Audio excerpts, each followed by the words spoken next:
कहानी का नाम माँ आप 60 की हो चली हैं पर मेरे लिए आज भी दीवार जैसी मजबूत है। प्रस्तावना। दिल्ली की हल्की सर्दी, ट्रेन की खिड़की से बाहर झांकते हुए मैं बस सोच में डूबा था। माँ साथ थी, कुर्सी पर बैठी चुपचाप बाहर देख रही थी।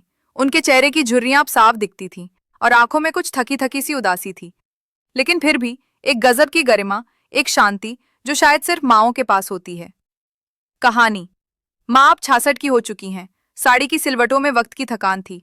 चलने में थोड़ा हाफती हैं, लेकिन काम छोड़ना उन्होंने सीखा ही नहीं। हर सुबह 5 बजे उठकर मंदिर की घंटी बजाना, सबके लिए चाय बनाना और पौधों से बातें करना, ये उनकी दिनचर्या है।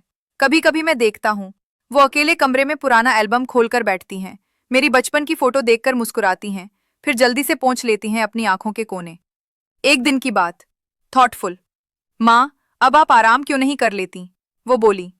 तू थक जाए तो कह सकता है, माँ कैसे कहे? मैं कुछ कह नहीं पाया। Flashback moment. जब मैं फर्स्ट ईयर में फेल हुआ था, सबने कहा इससे कुछ नहीं होगा। बस एक माँ थी जो बोली, तू गिरा है, टूटा नहीं है, और बेटा जो टूटा नहीं वो फिर खड़ा होता है। वो मेरे साथ रहीं, हर एग्जाम, हर इंटरव्यू, हर हार और हर जीत में। Turning point. अब जब मैं एक अच्छी कंपनी में जॉब करता हूँ, अच्छे कपड़े पहनता हूँ, महंगे रेस्टोरेंट में जाता हूँ, तब भी माँ वही साधारण कुर्ता पहनकर मेरी पसंद का खाना बनाती हैं। मैंने पूछा, थॉटफुल, अब तो सब कुछ है माँ, आपको क्या चाहिए?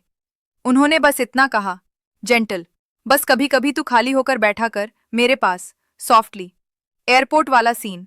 मैं माँ को एयरपोर्ट छोड़ने गया। वो गांव लौट रही थी। बोर्डिंग से पहले मुझे गले लगाया और कान में फुसफुसाई, बेटा टाइम निकाल कर आ जाना, यहां से ज्यादा अब वक्त नहीं बचेगा शायद। सैडली मैंने सिर झुका लिया, पर जब देखा वो मुस्कुरा रही थी, जैसे कुछ भी नहीं